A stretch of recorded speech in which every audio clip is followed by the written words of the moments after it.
So, let's begin. So here I am with Luke Sheehan.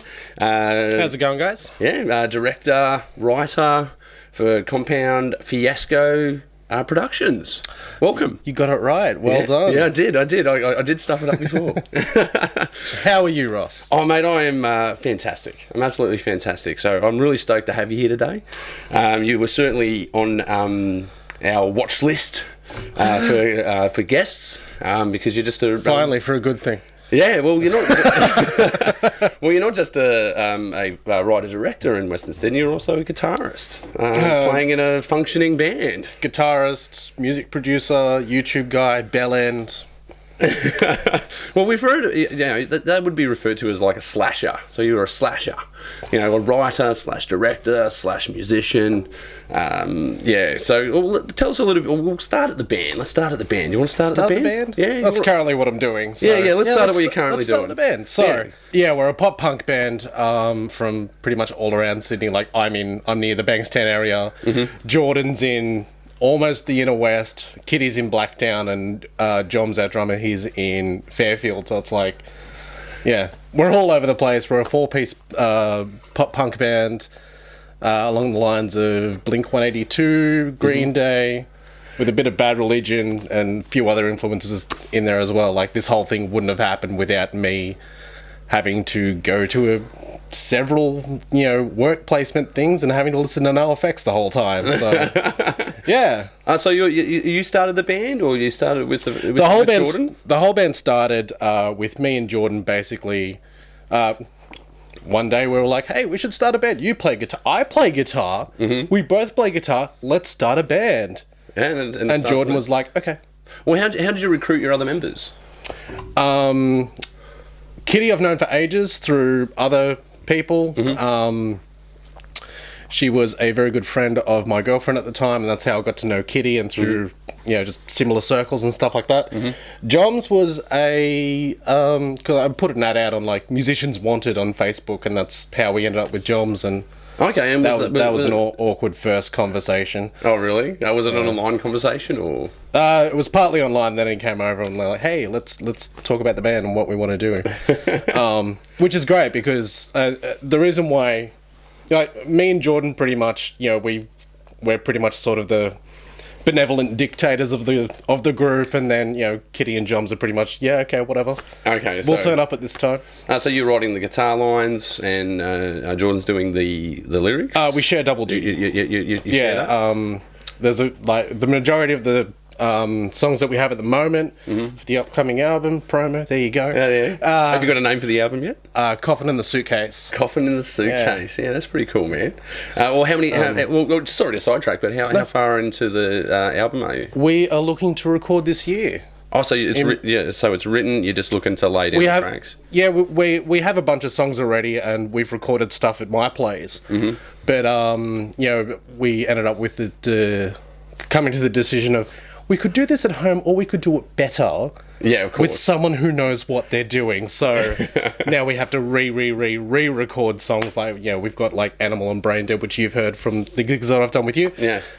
So we're going to have to do all those and then do the rest of the tracks. Yeah, but that's kind of how it happens, though. You record your tracks, you do like rehearsal tracks, and then you might lay down something a bit more solid. But then eventually you got to go and see a producer. Oh, absolutely. Yeah, absolutely. So it's good that you guys are at that stage. Like, how many gigs have you done? So we did the two with you. Yeah. The one at Tattersalls in the Factory. Mm-hmm. I know Jordan and Joms had their own sort of acoustic set as the Limited. Oh, okay. For some... The Limited Mark II. Yeah. The side project within Limited. Limited Squared. So we had... so those two did for a not-for-profit raising... I think it was raising funds for something in Uganda or something like that. Oh, man, that's really cool. So they went and did that. Where was it? What was the venue for that? That was Newtown. Yeah, okay. Yeah, I do remember seeing something online about that. Yeah. And then we ended up closing out Mad Pride this February at the Red Rattler Theatre, which was... What was that like? that was somehow both our best and worst show. Yeah, well, okay, well, let's it was awesome. It was awesome to do, and they freaking loved us. Yeah, but why was it bad? Why was it bad? We didn't have enough rehearsal time, and there was just mistakes galore. I watched the footage back, and I'm like, yeah, but would have the crowd have known? Probably not. Probably not. So see, we're all our own worst critics when it comes to these things. Yeah, the crowd probably doesn't know.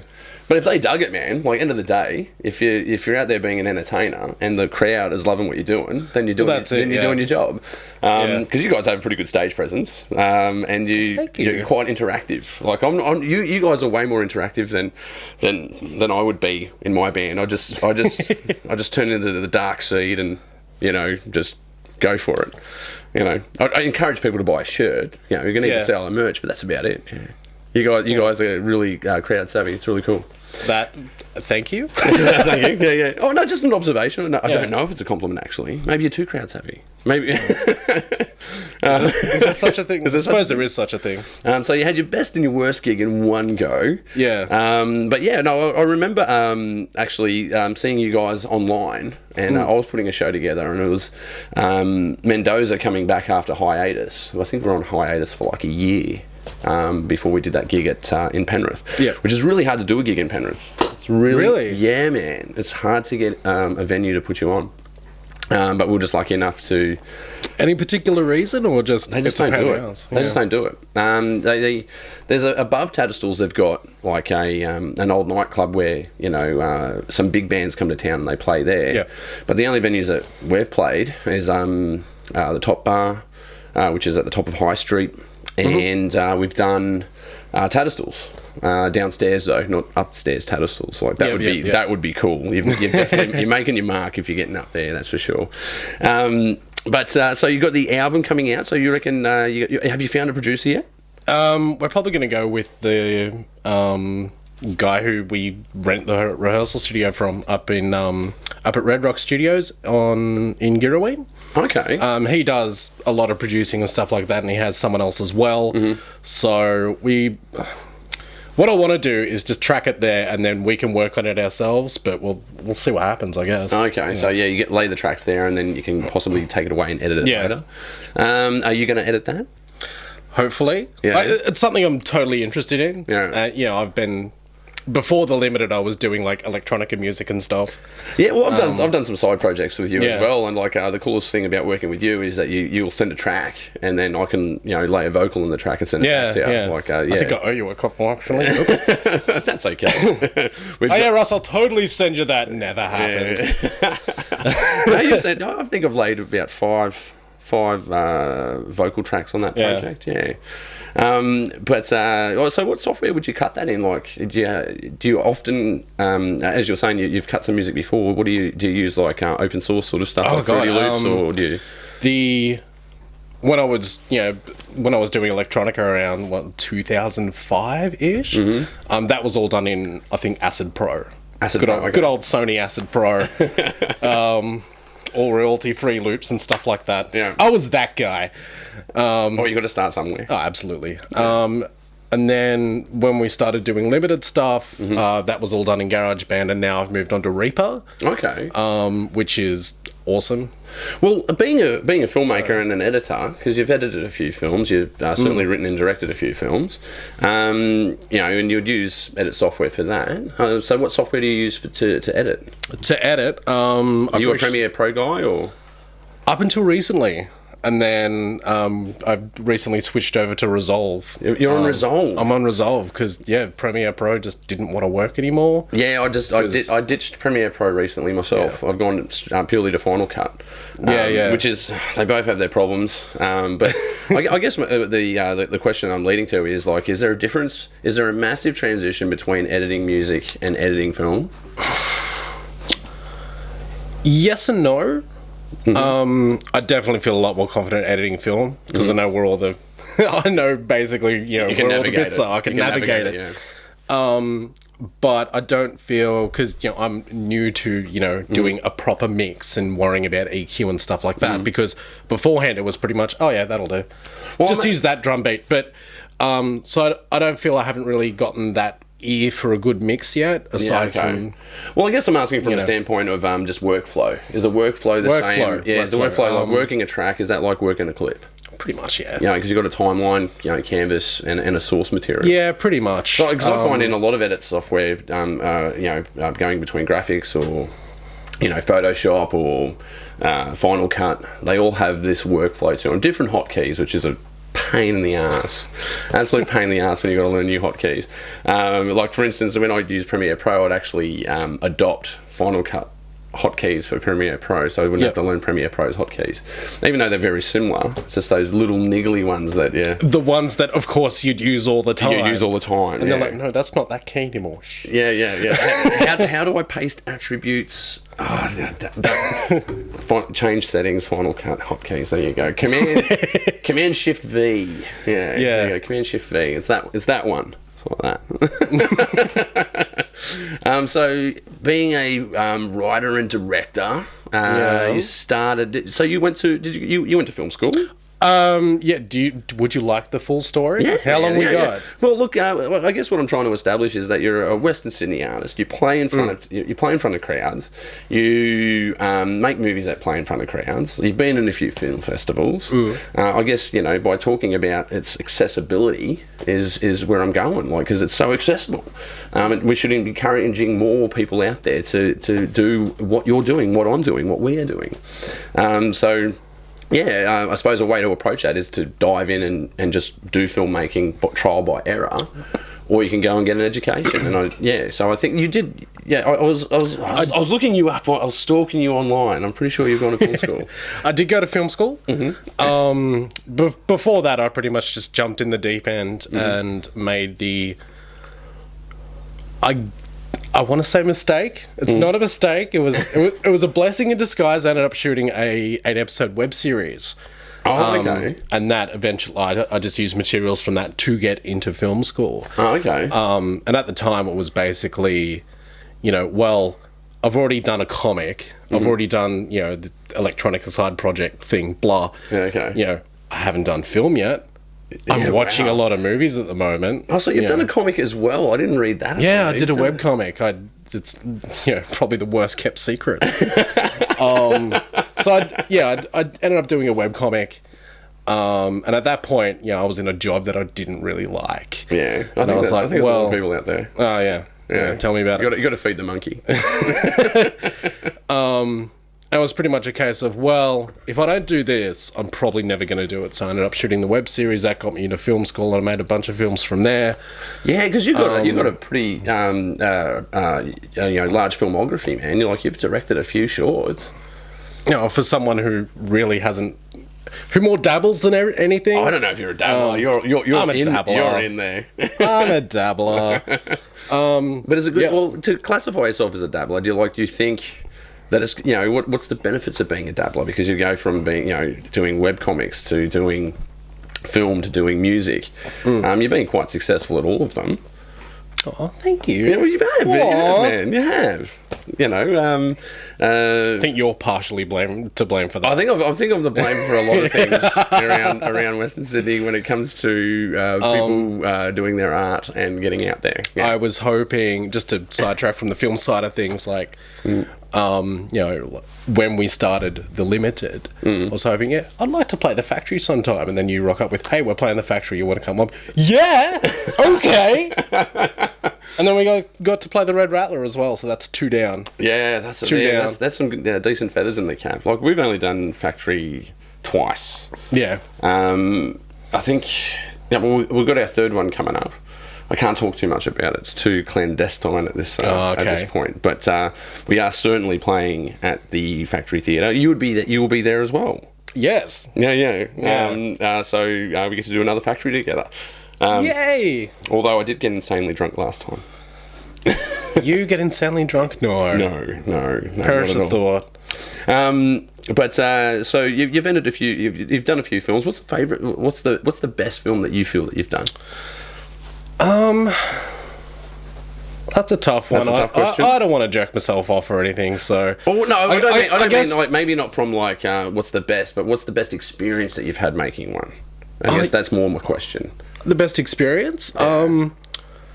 I think I did a very low budget horror movie for film school called Terror by Night. I think that would be probably the best experience I had, because it was pretty much all hands on deck. We had a house full of people. I got to work with some of my best friends that I worked on the web series with, so it was kind of, I got the band back together. Yeah. Go me. Well, what was involved making the horror? Like, because were you using lots of like all the blood and gore sort of stuff, or did you get right? Did you get right into it? Oh God.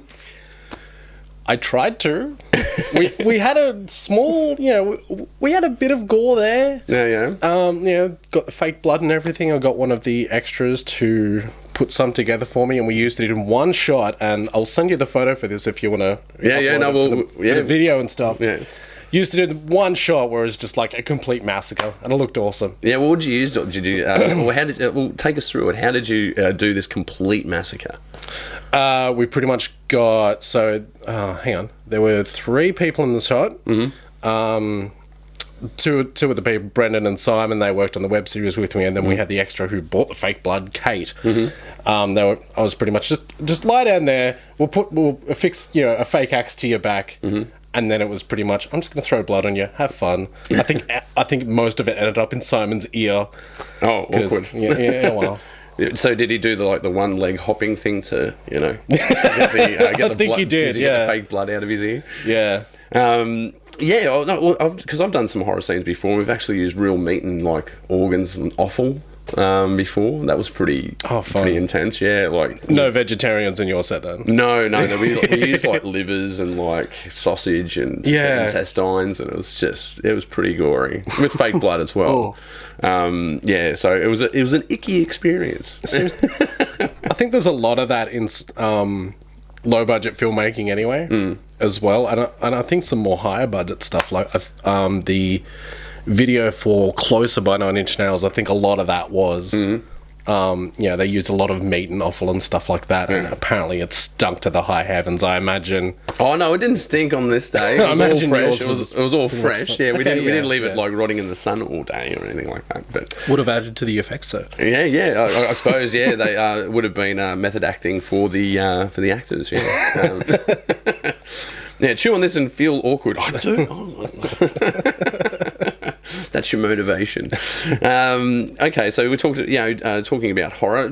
Is there? Because I have noticed a tendency out there. There is an underground movement in Western Sydney about horrors. Like just from the festival curator point of view. Yeah. I've noticed a rise in horror in the last 2 years. What drives you to horror? For me, like I wanted to shoot a horror film, basically. But what were you inspired by? Other films or? I guess stuff like Evil Dead, of course. Yeah. Evil Dead 1 or 2? Ooh, definitely the second. Yeah. Definitely. Because I would have loved to do Army of Darkness, but I didn't have, Well, Army of Darkness is a bit of a different budget. Film school really wouldn't. Film school really wouldn't allow me to use a castle, I think. But a lot of the sort of a medieval cast. Yeah. Armor. It would have been heaps cheap. Yeah. Fun fact, actually. Yeah. The guy who plays King Arthur. Mm-hmm. I know him kind of by proxy. Oh yeah, how so? So I forget the dude's name, and if he ever watches, I'm so goddamn sorry. We'll look you up later. Yeah, thanks, man. It will be in the comments. Yeah. So I think he's a brother of someone my housemate used to work for, and this woman's name's Lucinda, and she ended up, some conversation happened, and what am I trying to say? It's past my bedtime, man. I get him here on a Friday. I get him drunk, and then I get him talking to a mic. It's a lot of pressure. Yeah, a little bit.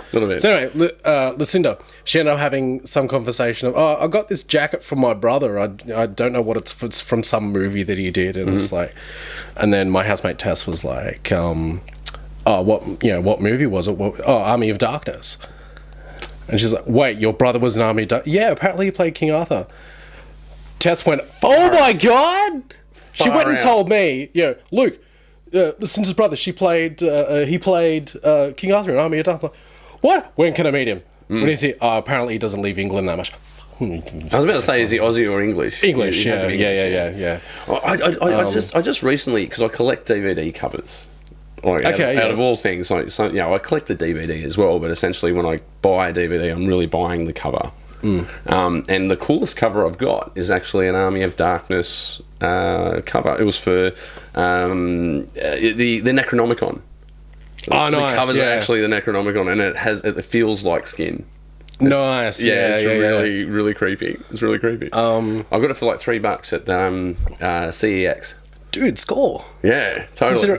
Because there's the original Evil Dead, and that had a similar sort of cover, and from the Necronomicon, and that goes for ridiculous money on eBay and Amazon. This thing's and stuff, insane, man. And you got it for $3. Yeah, the staff looked at me like, "Why the hell do you want this?" I'm like, "It's the Necronomicon."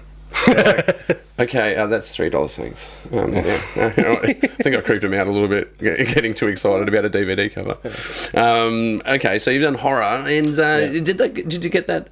Did that get into any in front of any audiences? Sadly, no. You didn't get it out there. Didn't get it out there. Well, you've also speaking of audiences, though, you've also done some television. Yes. Yeah, because this is how I actually met you. Did I meet you through TV, or was it Made in the West?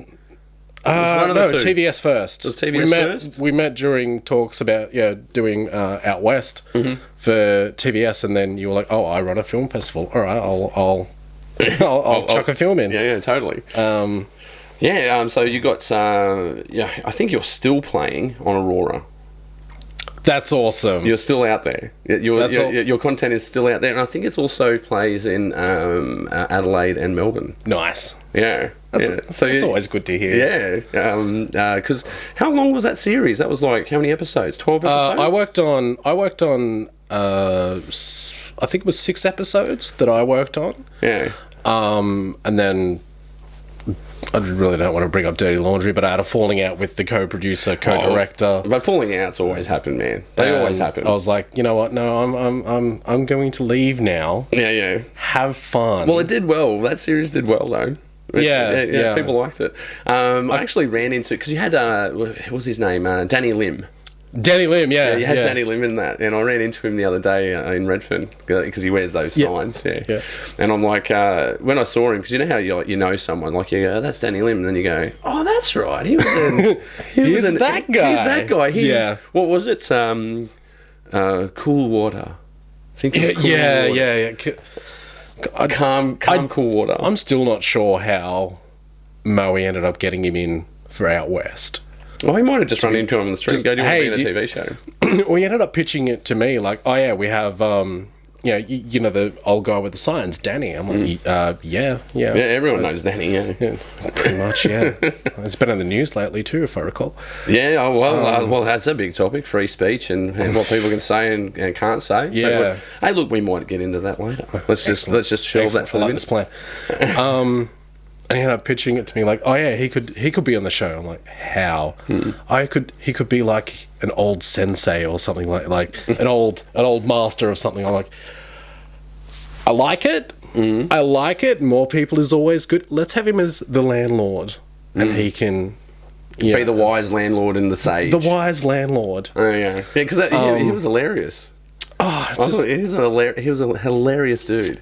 Pain in the ass to direct, because I don't think he even knew what he was doing there, but he probably just got shoved into a car and going to say no one mow him. Yeah, pretty much. Yeah. No, like a bit of a. I think I don't want to discredit the guy or anything, but I think there was a bit of a language barrier there, because I tend to mumble, and he probably speaks perfect English. So it still turned out all right. Yeah, look, it certainly gets airtime, man. Part of me regrets leaving, and the other part of me is like, I think I kind of dodged a bullet there. But some crews are hard to work with, man. And they mean well. It's not like they don't mean well. It's just sometimes they're just hard to work with. All props to Moe for this is what I want to do. This is how I'm doing. That's. I wish I had that sort of gumption, but I think the way that things were dealt with, both on his part and mine, were a bit okay. Yeah, okay. Maybe maybe let's not work together. But well, you still got that piece done, and I think you guys did a good job on it. I'm proud of it. Yeah. I'm honestly proud of it, considering that it pretty much came from nothing into something relatively cohesive. And a lot of it had its rough edges. Don't get me wrong. Absolutely, it had its rough edges. It's going to have its rough edges, but but something cohesive just from pretty much you sort of I have this idea for a show. It's like, cool, let's turn it into something. Yeah, because that was totally run and gun, right? Pretty much run and gun. The whole thing was run and gun. So to get that far into a run and gun operation, I think you've done really well. Because I've run running gun myself. We all have. If you're a filmmaker, you've done a running gun sort of short somehow, some way or another. I suppose when you get more educated or more experienced, probably a combination of the two. You get better, but sorry, we've digressed. Let's go back. So you went to film school. I went to International Film School Sydney, which is I think now merged with some other.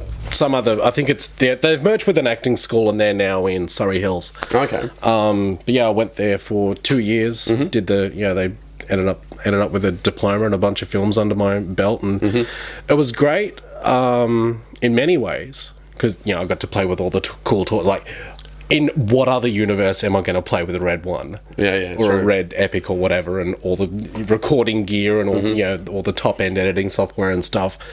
It was great for that, and it was great to sort of, because I had, as I said, I shot a web series, and that was my experience. Aside from that, I just watched Clerks a whole bunch, so that was great to sort of, so this is how you do it. And I'd love to do that again for music production, but I digress. But that's what I mean. There's similarities to doing it. It has its nuances, but as a workflow, like from an editing point of view, from a promotion point of view, from a writing point of view, from a performance point of view, from a directing, producing point of view, I think absolutely they have these similarities. Like for me, when going from music to film, I noticed that there are similarities. There are total nuances that are totally different. Don't get me wrong. But some of those workflow processes are definitely the same. Yeah, absolutely. And I think one thing that I definitely do note is that the I don't know, how do I put this? The drama that happens through production can also happen in a band. So if you think about, so for anyone who's out there thinking about doing film, if you've ever heard of a band arguing, or a band, not falling out, but having band tensions. I think you can find that in. Definitely with the web series, because we're all meant to be, we're all meant to be friends first, and workers second, and a lot of someone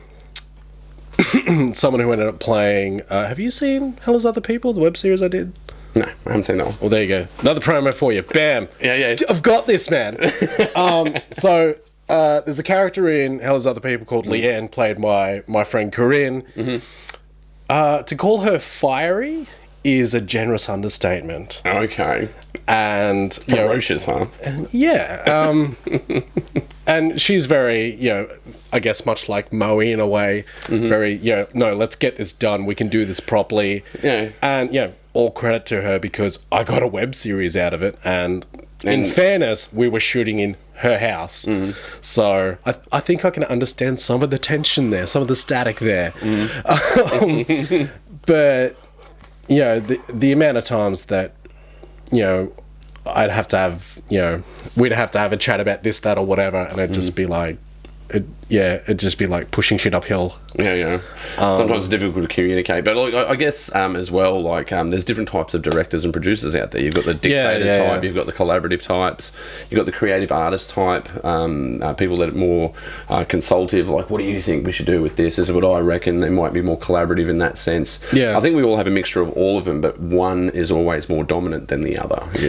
I mean, I don't mean to shit on Corinne or anything. Like, a lot of that was collaborative, and she did a lot of the costuming, prop work and stuff, especially for this sort of spin-off movie thing that is still on the back burner somewhere. If I had $1 for all my back burners, I'd be able to fund tell my me films. about Yeah, she did a lot of the sort of prop work. We shot in her house, and a lot of the set work as well. The spin-off movie that we were going to do is like pretty much a rip-off of Aliens. Well, you're always ripping off someone. Oh, of course. You're always ripping off someone, even if you don't intend to. We ended up building, like, for lack of a better term, this alien hive just in her back room, and it was all pretty much just made from scratch and stuff. And I think there are seeing people just walking, because we didn't tell anyone about it, we didn't share any photos or anything. Hey, this is done. When all the other cast walked in and just went, holy shit, what have you guys done? So they went through this moment of like a transition, like they were outside and they've gone into the set that she's designed. Like they've walked in and just seen the set. It's like, holy, you guys nailed it. That sounds intense, man. I've got to check this out. I'll definitely send some shots through. And then, one of the highlights, definitely, of my my film career, if you could call it that. The other one, of course, shooting the horror movie, Terror by Night. And then the third one, and this will stick with me until I start, developing dementia. Made in the West, when we did Sour Grapes. The bit where Ethan pulls out the sock from the couch, and everyone just went, It's like, yes, made it. Man, you actually, you're on a good cusp there, because that was the year that Made in the West really started to take off. Awesome, because we had like packed house, and that was a really cool event. Being able to gross out an entire room of people with my particular brand of bullshit is like, yes. Yeah, that's fantastic, man. That's a great feather to have in your cap. No, but man, as I was pointing out though, like, so that certainly is testament to you being a dabbler. You've dabbled in this and you've dabbled in that, and I think you've just got the courage to go out and do it. I think you're more of a collaborative type after working with you. Like, you're like, what do you reckon of this? And let's do that. And like, why don't you try this? And what do you think? That's the experience I've had working with you. But that, like saying before, like, to go back to talking, comparing bands to film crews. Sometimes it's, there may be those tensions, but at other times, man, it's just you find some people that you work with that are just absolute gold. Oh, look, there's always going to be tensions and stuff like that, no matter who you work with. But once you get into a groove and once you start nailing it, magic happens. Yeah, that's where, and it's awesome. I'm sure you've felt that with Mendoza and stuff like that. And one of our more recent songs, the title track of the album, Coffin in the Suitcase. Once we all heard that together, once we all started playing, it's like, yes, we are geniuses. We are good at what we do. This is awesome. Well, there's nothing like doing a tight set and like coming up with a song and then like all collaborate. That, for me, when you synchronize with a whole bunch of dudes or chicks, man, not to dudify the situation, but whoever you're working with, there's always that moment where you have this collaborative moment where everyone's done their piece. And it's all synchronized together, and it's working well, and that music language is just firing off. And when you have that musical language between each other, especially when you've worked with the musicians for a while, like, because you get to know them musically. Like, see, that's what terrifies me, because I've never worked in it. The last band I had before The Limited, we broke up before first rehearsal because we all just got the shits with each other. But just like, I haven't worked with musicians before. I'm pretty sure Jordan hasn't, aside from his dad who produced his solo album. The only people who have been in a band at this point have been Kitty and Joms. So being able to go into that environment and going, we've made all this music, that's awesome. It's like, that's. To come up with that, to come up with content, it is. It really is. I just find that a real buzz, and I find that similar buzz happens on set as well.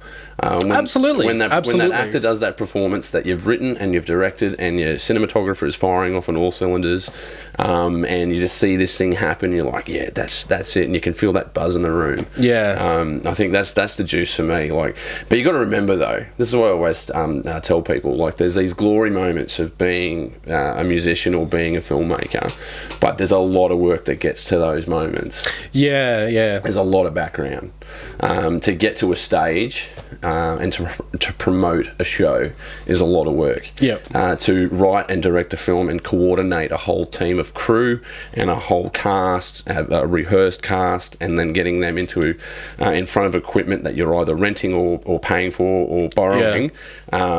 It's all of it is a hustle. And you gotta work your ass off, and I think that's where those tensions come in. Sometimes you work so hard, and then sometimes you butt heads with some people, and other people you gel with, and like you say, even the people you gel with, there could be tensions as well. So I don't want to I guess I don't want to come across totally negative, like stay away because it's all tension. Stay away, it's all tension and hard work. But the gold that's out there is certainly worth the effort. Oh, I don't think. Honestly, if it was easy, everybody would be doing it. Yeah, it's true. And I guess a lot of people are with the advent of YouTube and stuff, but being able to, again, navigate through, organising people, making sure people turn up on time, having to worry about equipment and stuff like that, and making sure that the sound guy knows what he's doing. On one of the movie that's on the back burner, like I had to train someone how to... You're right. Yeah, I'm just getting it poured. Okay. I had to train someone how to use sound equipment who's never picked up a boom mic in his life. Mm-hmm. And I'm pretty sure that boom mic was even, it was just a microphone gaffer taped to a stick, Well, that's all a boom mic. That's all a boom is. It's just a stick. Absolutely. Yeah. But with that said, man, like I clearly worked with a lot of audio operators. I had a mate move up from Albury Wodonga. He was like, "Oh, what are you doing this weekend, man?" I'm like, "I'm shooting a movie."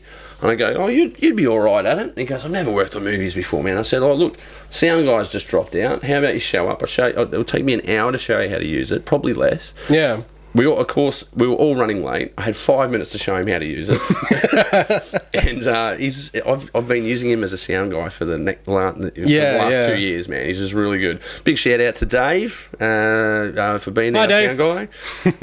Also our projectionist for Made in the West. Another slasher that's out there. We're all slashers in a good way, not in a Ted Bundy kind of way, but in a got to get it done kind of way. Some of us might be in a Ted Bundy sort of way, but well, he was a quiet neighbour. We won't talk about those people. It's fine. Yeah, I don't know where the bodies are buried, but they're out there. Yeah, neither do I. If only I was that notorious. So your experience, I guess getting you on the show is a part of like a lot of people talk about how it's difficult in Western Sydney to get noticed. It's difficult to be an artist in Western Sydney. Do you find that, like, because you're quite a prolific dude. You've done TV, you've done film, music. You talk of me. I wouldn't say prolific. Oh man, I would. Comparatively, like, don't get me wrong. There's some dudes out there that are just freaking killing it, man. Like, hopefully I'll get them on the show. I won't mention you guys yet because I'm going to email you soon. But we're certainly at a backyard tinkerer garage. Oh, absolutely. Yeah. That's where we're. If that's the base level, if that's the sort of category that we're going with, then I guess I'm prolific. Yeah, you do all right. I have an IMDb page. That's enough, I guess. Yeah, I have, but I don't even have a profile picture on there. Oh no, neither do I. Yeah, it's like you got to. Do you pay for IMDb? Hell no. You got to pay for it. All the actors do it. All the actors do it. Do I find it hard? What was the question? Yeah. Do you find it hard to operate in Western Sydney? Like, doing all these things you've done, and don't get me wrong, there's the mechanical challenges of doing it, but have you ever experienced any stigma issues or anything like that? Because you seem pretty easy going. Do you even think about those things? Honestly, I would prefer working with people from Western Sydney because everyone's just freaking chill. Yeah. I think... because you've got the other side of the coin. And you're just you're a dude that's doing all these things, and you're like, just go out and do it, man. You'll be right. Yeah, well, not to sidetrack too much, but it kind of annoys me when people are like, "Oh, I wish I could do that. I wish I could do this thing I've been thinking about." Just do it. Yeah. Just what are you going to lose? Yeah. Few hours, days, weeks, months of your time. Mm-hmm. Oh no. Just do the thing. Well, I know some people that actually do the thing, but then they don't publish it. That's the other one that spins me out. You know, they make these films or make this song and they don't put it out there. Yeah, those guys are really annoying. Well, don't get me wrong. There's content that you release and there's content that you don't release. But I've got some friends out there where they just don't release. They just make it and don't release it. I just always try and encourage them, like, come on, enter it into the festival or enter it into a festival. It doesn't have to be our festival. Just enter it into a festival. Yeah. Come and play with us, man. You know, set up a show. I've got a spot for you. You know, it's good when people say yes. It makes it easier. But speaking of which, let's do our plug because we've got 2 shows coming up, don't we? We do have 2 shows coming up. Because we've got a show coming up at the Valve Bar on the 9th of August. Which I've named the show, by the way. I'm doing the graphic art this weekend, Greg, because I know you've been hassling me. And I'm going to call it the Long Neck Special. Long Neck Special. Yeah. I like that. Yeah, the Long Neck Special for all of these. Not to be that guy, but that'll be a good band name. Well, Supergroup, let's do it. I was talking on our band chat message and today because we always have this joke. And if we come up with a stupid name, someone always asks the question, "Can we rename the band?" And you got to come up with a different name. And my one today was because I had Duff Beer for Me. You know that song? Yeah. Duff Beer for me, Duff Beer for you. Well, instead of Duff, I put the name of our rehearsal studio in its place, which is the Dank. So Dank Beer for me, Dank Beer for you. And then I thought, Dank Gardens. Great name for a band. I like that. Dank Gardens, yeah. Make it happen, sir. Yeah. Well, you know, look, speaking of, like, you know, bands that don't make it past the first rehearsal, been in a few of those. Been in a few that might have made it to the 3rd rehearsal. Been in a few that have made it to the 5th rehearsal. Sometimes the life gets in the way, sometimes there's a falling out or someone pulls out or whatever.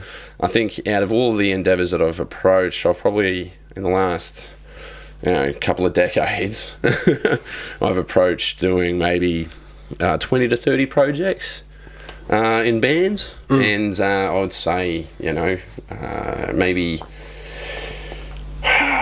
4 of those have taken off, to actually get them in front, or maybe 5. Yeah, I'd have to count it. But it's a smaller number. It's a significantly smaller number than the projects that I've attempted. So I guess my point there is, just because it doesn't get off the ground doesn't mean you should give up and stop trying. You just got to find the right people, and you got to find the right configuration. Sometimes the configuration doesn't work. Like, we used to go out to Zenith Studios in St. Peter's. Yep. And most of us live out this way. And don't get me wrong, we've done other rehearsal studios around the place. There's one in Penrith we used to go to. There's one in Marrickville that we used to go to. And eventually we just got sick of travelling around. So we just got to Kennards and put up some soundproof panels, and we work out of there, and it's called the Dank. As soon as I rocked up to that rehearsal studio for the side project that may or may not be happening at some point. Yeah, I don't know if we ever get Jack Ruby. If we get Jack Ruby, ever get Jack Ruby up and running. As soon as I rocked up, I was like, yeah, Ross is responsible for 90% of it.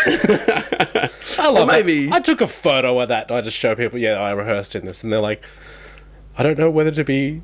I don't know whether to laugh or cry. Yeah, am I disappointed? Is that a good thing? I love the Dank. Absolutely love the Dank. Well, the way I describe it to people is it's like a Ninja Turtles lair. That's what it's like. Yes, it's like, absolutely. There's discarded pizza boxes, empty beer bottles, and a whole bunch of graffiti. I do enjoy our time at the Dank, that's for sure. When we get out there, it's hard to... Getting a band together, getting a crew together for a film is like herding fucking cats, man. It's fucking hard. It really is. Yeah, don't get me started. I've found that finding actors, like, there's been multiple times where I think I've locked in someone, and then they're just like, oh no, I can't do it, or no, I can't do it this day. Can we do another day? Let me ask you this. As filmmaker to filmmaker. Go on. All right. So you have, let's just say, 5. Yeah, let's do 5. No, we'll go with 10. Okay. 10 cast members that you're doing a 10-minute short for. Sure. Right. Out of the people that you auditioned and rehearsed, how many would pull out?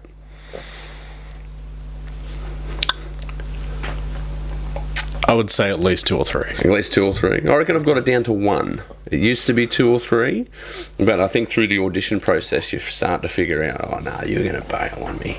You're not going to show up.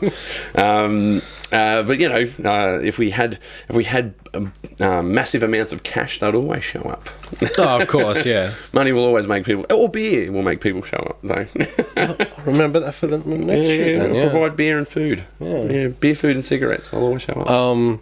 There was one shoot that I did for film school, and that was, I think, was like a 2-minute silent-ish film. We were allowed to have music, and I even think that was cheating. And I pretty much had no one turn up. Oh, fuck. Yeah, it was pretty much like a last minute, oh, what do I do? I know, you know, this person's not busy. This person's not busy. This person is on the crew, so he can be in the film now because he's doing nothing. Yeah. Turned out to be one of used to be a runner, now an actor. Out you get, buddy. I think it was assistant camera, actually. Who needs an assistant camera anyway? Thank you, Kane, so much for that. Yeah, just one of that situation. I ended up with a great little film, and I'm glad to present that to people and go, look what I did. But what a clusterfuck. Yeah. Oh man, I've actually had mates ring me up and go, I've had actors bail on me, man. Can you help me out with your network? I'm like, yeah. What do you need? And I'd go through my phone. Yeah, they might be able to do it. Ring this guy. He might be able to help you on short notice. And then give him a call. Oh, you're about to get a call. They need someone for 4 hours, and you may be in a dominatrix situation. Are you happy with being whipped? It could be a situation like that. Actually, I'm just having a joke there. If you're out there, not Jeremy. Yeah, Jeremy. Yeah, if you're out there, Jeremy, big shout out, buddy. We've got to get you on the show, actually. Got to get you out here. I think having people not show up is really painful. I had one of the biggest, when I was doing it was my first sort of big short film. Yeah. And one of the scenes, there was this chick in lingerie who was like cutting drugs for this drug house because it was about to get like robbed. And it's this comical scene where this guy's just being a chauvinist, and the chick ends up walking out, right? Yep. And she was the only one getting paid because if you got a chick in lingerie, you should pay her. And I booked 2 of them in case one of them didn't show up, and both of them didn't show up. Amazing. Yeah, but this is the whole scene. This is just that scene for that day. And I was like, I'm just going to have to rewrite the scene. I knew I was being too ambitious, and it was, And then, the main actor's like, oh, yeah, I'll get someone. In half hour, he had this chick show up who was absolutely lovely, and did a really, really great job, and massive props to Annalise out there. But she did a fabulous job, and I just remember there was half hour of terror because because that was the first film that I invested a couple of grand into, and when you're back then, a couple of grand's always a lot of money. Doesn't matter. It always is. If you're making films out this way, man, you try and cut your corners where you can, and the money was ticking on that day. It was a bit more than a couple of grand, actually, but terrifying. The whole premise rests on this, and the universe just looked after me that day, and I got that's my actor. Awesome. Yeah, I got my actor. Getting dudes or chicks for that matter. There's a lot. It's all dudes in my band. My band, our band. Even getting those guys into a rehearsal room can be a challenge. Massive challenge. You put a gig on, people show up. Yeah. Yeah. Well, only the bands will show up. Come on, we need more audience out there. I find it. That's probably the most challenging. The second challenging thing would be the politics. Sometimes there's a lot of politics involved, and the next challenge behind that, I guess, would be technical. How do we technically do this? And the challenge behind that is the creative drive, and that's where the juice is. You need to get through all these layers to get to the juice, and the juice is that for me is that creative accomplishment. You mentioned your first film that you put money into, and having the 2 chicks not turn up. first day of the web series, first shooting day, we were going to have a party scene. We shot the second episode first because that made more sense because we had to clean up the house for the next episode anyway. So we shot this scene first, and I had all these people booked in, and it was all going to go okay. And then all of a sudden, ding, text on the phone. Sorry, can't make it. Sorry, can't make it. Sorry, can't make it. We had 3 people turn up. And, big shout out to a friend of mine, Ash, who was pretty much, okay, everyone get on your phones. Okay, Luke, stop having a meltdown just for 2 seconds. Stop crying. Stop screaming. Let me sort this out. Just sort out your panic attack. Was this your assistant director, or? He ended up just becoming assistant director / consultant / you're everybody. Please tell me what I should be doing. You're my everybody, my counsellor, my hostage negotiator. Yeah, he was. Yeah, very much. I think hostage negotiator is quite apt. He ended up saying, "Look, everyone, get on your phones and just text everyone you know. Hey, do you want to be in this short film?" And again, universe took care of me. We ended up with a decent party scene, I think. I don't remember half the people's names, but that's okay. Big shout out to the people that showed up. Yes, big shout out to the people who are unfortunately forgotten, but all of you. Lots of love. I miss you. Come back. Oh, well, look, speaking of films, though, have you got any projects lined up? Are you thinking about... what's on your back burner that you'd like to bring to the front burner? I did have this spin-off film from the web series. As I said, it's pretty much a complete rip-off of Alien, complete with Hive. It's fantastic. That's still waiting on the music, so I need to sort of start cracking the whip, I think, with my composer Lewis, who is... he's got his own stuff going on. He's got 2 bands, 3 bands happening. So I get it, but I'm also waiting on this music. It's like when someone tells you they got 9 kids, Yeah, I'm in 3 bands. yeah, what are you, a madman? just how insane are you? What's wrong with you?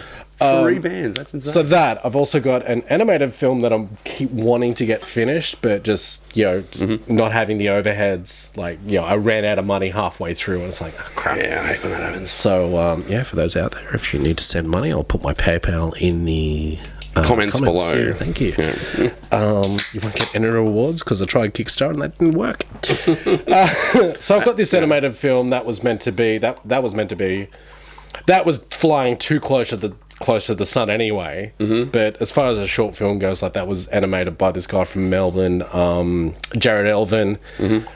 All the preliminary stuff looked amazing, and then just ran out of money. But that I eventually want to do before I shuffle loose from the mortal coil, and if I get anything else surrounding that done, so much the better. But generally, because I've been out of filmmaking for ages now, and I'm getting to the point where I kind of miss it. Yeah, being in the band is awesome, and I'll get to, I ended up shooting a music video for The Limited for our single Brain Dead, and that was great. But it's now getting to the point where I miss writing scripts, and I miss having to put people together in a room from 4 a.m. to 4 p.m. And I think at some point I want to get back into it. I do have a feature written, so maybe that'll be the next big project. Okay, is the feature too secret? Have you got a name for this bad boy? Working title is End Times, I think. End Times, okay. Which has nothing to do with the content of the feature. Yeah. Well, I like that because when you watch a movie and you go, they said the title of the movie. So there would be none of that in your film. No. Is it a comedy, horror?